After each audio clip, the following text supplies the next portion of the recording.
భగవంతుడు ఉన్నాడని గుర్తేమిటో తెలుసా? ఇక్కడ పెద్దాపురంలో పోలీస్ మీట్ అయింది. నా దగ్గరికి ఒక పోలీస్ అధికారి వచ్చారు.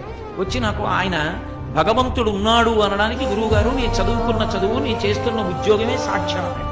నేను తెల్లబోయి అది ఎలా అన్నాను అంటే ఆయన అన్నాడు, నేను వేలిముద్రల నిపుణుణ్ణి గురువుగారు.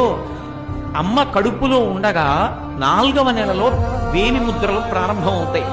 ప్రారంభమైన వేలిముద్రలు 6వ నెల వచ్చిన తరువాత బాగా ముద్రలన్నీ గట్టిగా ఆ వేళ్ల చివర ఏర్పడతాయి. అమ్మ కడుపులో 6వ నెలలో ఏర్పడినటువంటి వేలిముద్రలు మళ్ళీ ఎప్పుడు పోతాయంటే శవమైపోయిన తర్వాత కూడా పోవు. డీకంపోజిషన్ అంటాం. డీకంపోజిషన్ అంటే ఆ శరీరం ఇంకా చివికిపోయి బ్రహ్మాండంలో కలిసిపోవడానికి సిద్ధపడిపోతుంది, ఉబ్బిపోయి పగిలిపోవడానికి.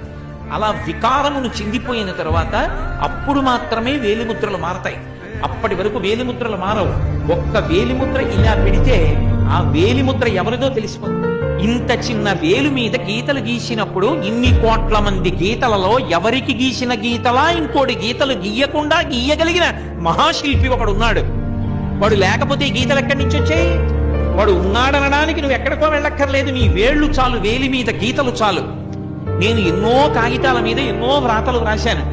అవన్నీ నీళ్లు పడితే చింపిపోయాయి, తడిసిపోయి అక్షరాలన్నీ కూడా ఇక కనపడకుండా పోయాయి. కానీ పుట్టినప్పటి నుంచి చేయి కడుగుతూనే ఉన్నాను. ఏది ఒక్క గీత కడగబడిందా, పోయిందా? అంటే గీతలు గీసిన వాడు ఒకడు ఉన్నాడా? వేళ్ల మీద ఇన్ని కోట్ల మంది వేలిముద్రలు ఒకడికి ఉన్నట్టు రెండవ వాడికి లేకుండా సృష్టించిన వాడు ఒకడు ఉన్నాడా?